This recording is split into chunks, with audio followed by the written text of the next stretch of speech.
और आप देख रहे हैं हर खबर। लगातार बढ़ती महंगाई से जनता खुद को लाचार महसूस कर रही है। इस वक्त की बड़ी खबर का रुख करेंगे। आपको बता दें कि लगातार तमाम चीजों के दाम बढ़ रहे हैं। एनसीआर में बढ़े सीएनजी पीएनजी के दाम। घरेलू पीएनजी की कीमत में ₹1 का इजाफा हुआ है। सीएनजी के दामों में 50 पैसे की बढ़ोतरी हुई है। दिल्ली में पीएनजी 36.61 रुपए से बढ़कर इसके दाम बढ़ा दिए गए हैं। तो ये बड़ी और अहम जानकारी आपके सामने। एनसीआर में सीएनजी और पीएनजी के दाम बढ़ाए गए। घरेलू पीएनजी की कीमत ₹1 बढ़ाई गई और सीएनजी के दामों में 50 पैसे की बढ़ोतरी हुई है। तो उस वक्त की ये बड़ी और अहम खबर आपके सामने। लगातार महंगाई बढ़ रही है। आपको बता दें कि हर रोज इस्तेमाल होने वाली चीजें महंगी हो रही है, जिससे कि आम जनता की जेब पर खासा असर पड़ रहा है और बजट लोगों का बिगड़ रहा है। लगातार पेट्रोल डीजल के दाम में इजाफा हो रहा है। तो वहीं अब दिल्ली एनसीआर में सीएनजी पीएनजी की कीमत में भी बढ़ोतरी देखी गई। इस वक्त की ये बड़ी और अहम जानकारी। लगातार महंगाई की मार से जनता खुद को लाचार महसूस कर रही है और इस बीच ये बड़ी खबर। एनसीआर में दिल्ली एनसीआर में सीएनजी पीएनजी की जो कीमत है उसमें इजाफा देखने को मिला। तो महंगाई की मार, जनता लाचार। 5 राज्यों में चुनाव खत्म होते ही एक बार फिर से जनता पर महंगाई की मार पड़नी शुरू हो गई। लगातार दूसरे दिन पेट्रोल और डीजल के दामों में इजाफा हुआ। ये रिपोर्ट देखिए। सैया तो खूब ही कमात है, महंगाई डायन खाया जात है।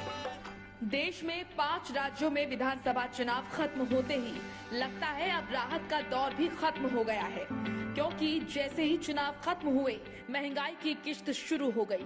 आज लगातार दूसरे दिन पेट्रोल और डीजल की कीमतों में एक बार फिर से 80-80 पैसे की बढ़ोतरी हुई है। इस बढ़ती महंगाई का असर आम आदमी की जेब पर पड़ रहा है। क्या कहें, वो तो गवर्नमेंट के ऊपर है, बाकी तो फर्क तो पड़ता ही है। जेब पे फर्क पड़ रहा है ना, अभी तो पता लगेगा ना। जो पहले से चल रहा था जो तो चल ही रहा था, अब बाद में पता लगेगा क्या है क्या नहीं है। अभी जैसे कि आज 80 पैसे बढ़े हैं, तो उससे क्या फर्क पड़ा है? फर्क पड़ा है अंकल जी? अभी तो कोई फर्क नहीं पड़ा। पेट्रोल और डीजल की कीमतें बढ़ने से अब हरियाणा में पेट्रोल 96 रुपए 87 पैसे और डीजल 88 रुपए 10 पैसे पहुंच गया है। दिल्ली में पेट्रोल की कीमत 97 रुपए 1 पैसे और डीजल 88 रुपए 27 पैसे पर जा चुका है। तो वहीं मुंबई में पेट्रोल 111 रुपए 67 पैसे और डीजल 95 रुपए 85 पैसे पर जा पहुंचा है। कोलकाता में पेट्रोल की कीमत 106 रुपए 34 पैसे, डीजल 91 रुपए 42 पैसे पहुंच गई है। तो वहीं चेन्नई में पेट्रोल 102 रुपए 91 पैसे और डीजल 92 रुपए 95 पैसे पहुंच गया है। ये रेट से बढ़ने से फर्क तो पड़ता ही है। आखिरकार अब फाइनल डिसीजन यही है कि अब जो इलेक्ट्रिक बाइक आ रही है वही लेनी पड़ेगी फिर तो। अच्छा, सरकार से कुछ कहना चाहेंगे? सरकार से क्या ही कहेंगे, सरकार से कहने का कोई फायदा तो है नहीं, कोई फायदा नहीं है। तो इससे तो अच्छा है कि अपने इलेक्ट्रिक व्हीकल यूज करो और सबसे बेस्ट है। मैं तो खुद भी वही अब प्रेफर करूंगा। मंगलवार को पेट्रोल डीजल के दामों के साथ साथ रसोई गैस के दामों में भी इजाफा हुआ था। घरेलू गैस सिलेंडर की कीमत 50 रुपए बढ़ाई गई थी। हालांकि चुनावों से पहले पेट्रोल डीजल की कीमत 100 रुपए प्रति लीटर के पार पहुंचने पर केंद्र सरकार ने एक्साइज ड्यूटी में कटौती की थी। इस दौरान पेट्रोल पर 5 रुपए जबकि डीजल पर 10 रुपए प्रति लीटर की कटौती की गई थी। अंतर्राष्ट्रीय बाजार में कच्चे तेल की मौजूदा कीमतों को देखते हुए एक बार फिर पेट्रोल डीजल के 100 रुपए प्रति लीटर जाने की आशंका बन गई है। महंगाई के लगातार बढ़ने से आम जनता की जेब भी ढीली हो रही है। हालांकि पहले से ही इस बात के संकेत मिल रहे थे कि 5 राज्यों के चुनाव खत्म होते ही महंगाई की डबल डोज मिल सकती है और हुआ भी यही। इसके पीछे बहुत सारे कारण बताए जा रहे हैं, जिनमें प्रमुख कारण यूक्रेन रूस के बीच छिड़े भीषण युद्ध के चलते अंतर्राष्ट्रीय बाजार में कच्चे तेल की कीमतों में भारी बढ़ोतरी भी देखी गई। खैर, जनता अब बढ़ती महंगाई के बीच केंद्र और राज्य सरकार से राहत की उम्मीद भी कर रही है, लेकिन ये राहत कब और कैसे मिलेगी इसके लिए भी इंतजार है। ब्यूरो रिपोर्ट, हर खबर। तो वहीं साइबर सिटी गुरुग्राम में भी पेट्रोल और डीजल के दाम बढ़े हैं। आपको बता दें कि इसका जायजा लिया हमारी सहयोगी शिवानी लोहिया ने।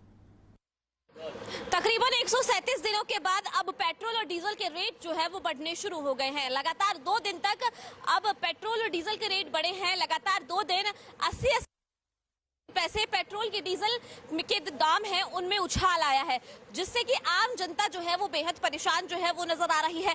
क्या कुछ असर जो है वो देखने को मिल रहा है वो जानते हैं। अंकल जी, पेट्रोल के रेट जो है वो बढ़ गए हैं आज फिर से, लगातार दूसरे दिन 80 पैसे बढ़े हैं, क्या कहेंगे?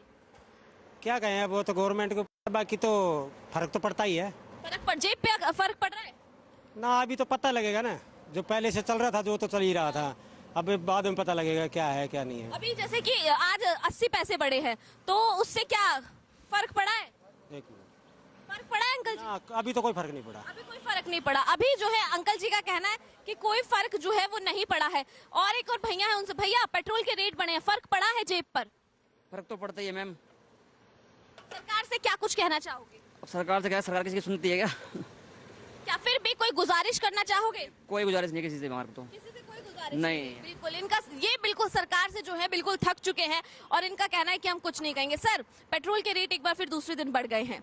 लगातार 137 दिन नहीं बढ़े, चुनाव चल रहे थे 5 राज्यों में, लेकिन अब जो है रेट बढ़े, क्या कहेंगे? ये रेट से बढ़ने से फर्क तो पड़ता ही है। आखिरकार अब फाइनल डिसीजन यही है कि अब जो इलेक्ट्रिक बाइक आ रही है वही लेनी पड़ेगी फिर तो। अच्छा, सरकार से कुछ कहना चाहेंगे? सरकार से क्या ही कहेंगे, सरकार से कहने को कोई फायदा तो है नहीं, कोई फायदा नहीं है। तो इससे तो अच्छा है कि अपने इलेक्ट्रिक व्हीकल यूज करो और सबसे बेस्ट है। मैं तो खुद भी वही अब प्रेफर करूंगा। महंगाई जिस तरीके से लगातार बढ़ रही है, एलपीजी गैस सिलेंडर की बात करें या पेट्रोल डीजल सीएनजी की, लगातार दाम बढ़ रहे हैं। इन चीज़ों से ना तो सरकार को कोई फर्क पड़ना है, गरीब आदमी तो उसको तो लेना है, उसको तो बनाना है। वो चाहे अब 200 का मिले चाहे 500 मिले, अब वो फर्क जो उसको पड़ेगा वो उसकी जेब पे पड़ेगा। उसको ना तो सरकार देख पाएगी ना कोई आम जनता देख पाएगी, लेकिन भुगतना वही है जिसपे जेब से। हाँ, इनका साफ तौर पर यही कहना है कि ना तो इस बात को सरकार देख रही है कि इस महंगाई का आम जनता पर क्या असर पड़ रहा है। जैसा कि लोग कह रहे हैं कि पेट्रोल के रेट बढ़ने से जो है सरकार पर कोई फर्क नहीं पड़ता है, फर्क सारा का सारा आम जनता पर पड़ता है। आम जनता जो है इस महंगाई की मार को अपनी कमर पर लेती है, लेकिन ना तो सरकार पे और ना ही किसी और व्यक्ति पे इस चीज का फर्क पड़ता है। तो जिस तरीके से लगातार महंगाई बढ़ती जा रही है, आम जनता जो है वो परेशान है। एलपीजी गैस की बात करूं या फिर पेट्रोल डीजल या फिर सीएनजी की, लगातार जो रेटों में उछाल है वो हो रहा है और आम जनता बेहद परेशान है। हर कोई सिर्फ यही चाहता है कि महंगाई थोड़ी कम हो, जिससे कि उनका गुजर बसर ठीक से हो सके। कैमरा पर्सन विजय के साथ मैं शिवानी लोहिया, हर खबर गुरुग्राम। तो वहीं पेपर लीक मामले में लगातार गिरफ्तारियां जारी हैं। सोनीपत में एसटीएफ की टीम ने एक बार फिर बड़ी कामयाबी हासिल की। आपको बता दें कि पेपर लीक मामले में सोनीपत एसटीएफ सिलसिलेवार तरीके से गिरफ्तारी कर रही है। इसी कड़ी में एसटीएफ ने 3 और गिरफ्तारियां की हैं। क्या कुछ पूरा मामला रहा अभी तक, इस रिपोर्ट में देखिए। प्रदेश में क्राइम पर अंकुश लगाने की जो मुहिम शुरू हुई थी, ऐसा लगता है कि वो मुहिम अब रंग ला रही है।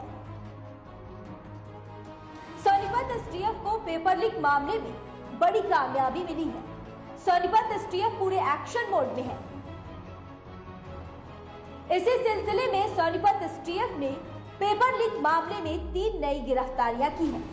पेपर लीक मामले में अब तक 38 गिरफ्तारियां हो चुकी है। जिस तरह से सोनीपत एसटीएफ टीम काम कर रही है, उस तरीके से तो ऐसा ही लगता है कि अब अपराधियों की खैर नहीं है। एक तरफ तो एसटीएफ टीम ने मामले में 38 गिरफ्तारियां की है, तो वहीं दूसरी तरफ अभी भी 100 लोगों की गिरफ्तारी बाकी है। पेपर लीक मामले में किसको गिरफ्तार किया है, क्या कुछ मसला था, बताइए। पेपर लीक मामले में आज हमने 3 आरोपियों को गिरफ्तार किया है। विशाल खैरपुर है बहादुरगढ़ का, एक सुनील है सिकंदरापुर माजरा गोहाना का और एक मंजित है गोरड का। ये तीनों आदमी जो मैन गैंग मेंबर्स हैं उनको कैंडिडेट देते थे। मंजित खुद भी अपना नकल से अपना पेपर पास करके और रेलवे में लगा हुआ है विशाल बैंक में लगा हुआ है और सुनील जो है इसने अपने कोचिंग सेंटर खोल रखे हैं। तो कोचिंग सेंटरों में जो बच्चे इसके पास पढ़ने के लिए आते हैं उनको ये मोटिवेट करके फॉर्म वगैरह भरवा देता है और अपनी लैबों के ही सेंटर जो है ना, ये गैंग मेंबर्स की जो लैब है उन्हीं में सेंटर दे देते हैं। तो इस प्रकार से ये कमीशन लेके कैंडिडेट दे देते हैं गैंग मेंबर्स को और उनसे फिर पैसे इनका बीच में कमीशन होता है। नई 3 गिरफ्तारियों में आरोपी सुनील, विशाल और मंजीत शामिल है। वही आरोपी विशाल गांव खैरपुर, बहादुरगढ़, जिला झज्जर से है, जबकि आरोपी सुनील गांव सिकंदरपुर, माजरा, गोहाना और तीसरा आरोपी मंजीत रोहतक जिले के गांव गोरड़ का रहने वाला है। बता दें आपको कि आरोपी मंजीत की नौकरी भी साल 2018 में फर्जी तरीके से परीक्षा पास कर जोधपुर के रेलवे विभाग में लगी थी। ये लोग सरकारी नौकरी दिलाने के नाम पर लोगों से करीब 12 लाख से 15 लाख रुपए लेते थे। पैसे देने वाले को ये पेपर लीक करवाकर परीक्षा पास करते थे। पुलिस ये तीनों आरोपियों को कोर्ट में पेश कर रिमांड पर लिया है और जल्द ही बड़े खुलासे किए जाएंगे। सर, जिस प्रकार से ये कोचिंग सेंटर है, कहाँ पे कोचिंग सेंटर था और किस नाम से चल रहा था, कब से चला रहा था? ये गोहाना में आरजी स्किल डेवलपमेंट के नाम से कोचिंग सेंटर, 2 कोचिंग सेंटर हैं इसके, गोहाना में ही हैं दोनों के दोनों। और ये रोबिन, धर्मेंद्र, सतीश, हरपाल है इस गैंग के जो मुख्य सरगना है, उनके साथ मिलकर ये काम करता था। सर, ये विशाल जो है ये किस बैंक में काम करता था? विशाल इस बैंक बहादुरगढ़ में काम करता है, कानूनदा में पढ़ता है। मंजीत कहाँ पे काम करता है, जॉब है? मंजीत जोधपुर पोस्टिंग है अभी, ये रेलवे में लगा हुआ है। इनमें से करीबन 20 आरोपियों को हाईकोर्ट से जमानत मिल चुकी है। पेपर लीक मामले में सोमवार को भी सोनीपत एसटीएफ ने 5 आरोपियों को गिरफ्तार किया था, जिनमें से 4 आरोपी सोनीपत के गांव पिपली के रहने वाले थे, तो वहीं 5वां आरोपी रोहतक जिले का रहने वाला है। पूरे मसले को लेकर लगातार एसटीएफ इन्वेस्टिगेशन कर रही है। अब देखना यह होगा कि क्या सच में सोनीपत एसटीएफ अपने मंसूबे में कामयाब हो पाएगी। यदि सोनीपत एसटीएफ 100 और गिरफ्तारी कर लेगी तो क्या ऐसी घटनाएं होनी रुक जाएगी? कब तक ऐसे ही ठगी होती रहेगी?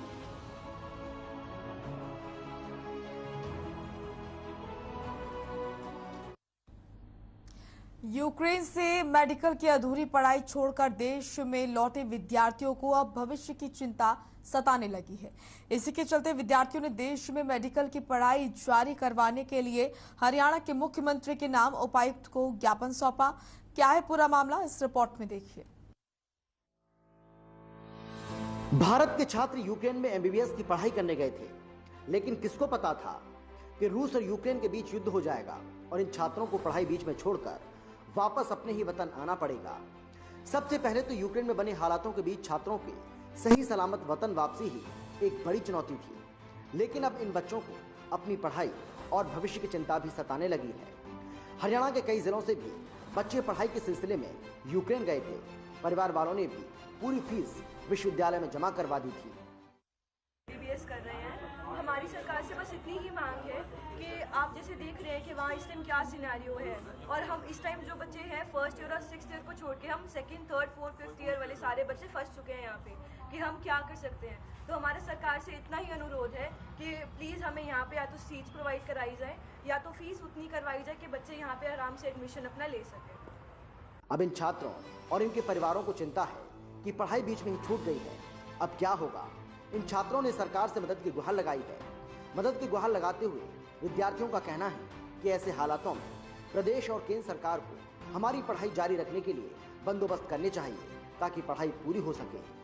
नेशनल मेडिकल यूनिवर्सिटी से हूँ और हमारी बस यही रिक्वेस्ट है गवर्नमेंट से कि हमारी स्टडीज़ पे बहुत ज़्यादा असर पड़ रहा है, तो उसको थोड़ा देख के जल्दी से डिसीजन ले, टाइम भी ना लगाएं। बिकॉज मेडिकल ऐसी फील्ड है जिसमें थोड़ा टाइम लगता है, तो फिर हमारा बहुत लॉस होगा। और मतलब सेम ईयर में हमें एडमिशन मिल जाए यहाँ पे, हम बस यही चाहते हैं। बीजेपी के जिला अध्यक्ष राजेश सप्रा ने स्टूडेंट्स की सहायता के लिए सरकार और मुख्यमंत्री से अनुरोध किया है कि जिस तरह प्रधानमंत्री नरेंद्र मोदी ने लोकसभा में यूक्रेन में युद्ध के हालात और वहां से लौटे विद्यार्थियों के भविष्य को लेकर चिंता व्यक्त की है, उम्मीद है कि सरकार इन विद्यार्थियों के भविष्य को देखते हुए जरूर कोई न कोई कदम उठाएगी। मामले में यमुनानगर उपायुक्त पार्थ गुप्ता का कहना है कि अपनी जान बचाकर यूक्रेन से अचानक करीब 100 बच्चों को वापस आना पड़ा है। साथ ही उन्होंने कहा कि छात्रों की मांग को सरकार तक पहुंचाया जा रहा है। बच्चे लौट कर आए हैं, वो सभी बच्चे सकुशल भारत पहुंच गए। तो आज सभी अपने फादर्स के साथ, पेरेंट्स के साथ आए हैं। 30 सबके साथ हमने मुलाकात की है। एक तो आज माननीय मुख्यमंत्री जी का, प्रधानमंत्री जी का, जिला प्रशासन का इन्होंने धन्यवाद किया है कि हम लोग जहाँ वहाँ फंस गए थे यूक्रेन में, तो हमें सभी सुविधाएं पहुँचाते हुए हमें सुरक्षित भारत लाया है। एक इनकी डिमांड और भी है कि जो बच्चे सभी पढ़ रहे थे, सभी डॉक्टर्स बनने के लिए गए हुए थे, किसी का 3rd ईयर था, किसी का 4th ईयर था, किसी का 5th ईयर था, तो अब ये बच्चे सभी वापस आ गए हैं। और जो अभी हालात युद्ध के हैं उसको देखते हुए नहीं लग पा रहा कि ये बच्चे शायद वापस वहाँ जाकर आगे अपनी स्टडी कंटिन्यू कर सकेंगे। तो इनको अपने चिंता भविष्य की है, तो इनका आगे भविष्य क्या होगा। इन्होंने जो 4 साल वहाँ पढ़ाई कर ली, वो बाकी जो 2 साल की पढ़ाई वहाँ बकाया थी, तो हिंदुस्तान में, भारत में रहते हुए अब इस पढ़ाई को कैसे पूरा कर पाएंगे। इस डिमांड के साथ इन्होंने निवेदन किया है माननीय मनोहर जी से, मुख्यमंत्री जी से, प्रधानमंत्री जी से कि हमारे भविष्य को सुरक्षित रखा जाए और हमें आगे पढ़ने का मौका जल्द से जल्द मिल जाए। यूक्रेन से वापस जान बचाकर लौटे छात्रों के परिवार वालों का लाखों रुपए का खर्चा हो चुका है। अब छात्रों ने सरकार से मदद की गुहार लगाई है, लेकिन देखना ये होगा कि सरकार इन छात्रों के लिए क्या कुछ करती है ताकि इन बच्चों की मझधार में फंसी नैया किनारे लग सके। हर खबर के लिए यमुनानगर से सुरेंद्र मेहता की रिपोर्ट। चलिए फिलहाल एक छोटे से ब्रेक के लिए रुक रहे हैं, फौरन लौटेंगे।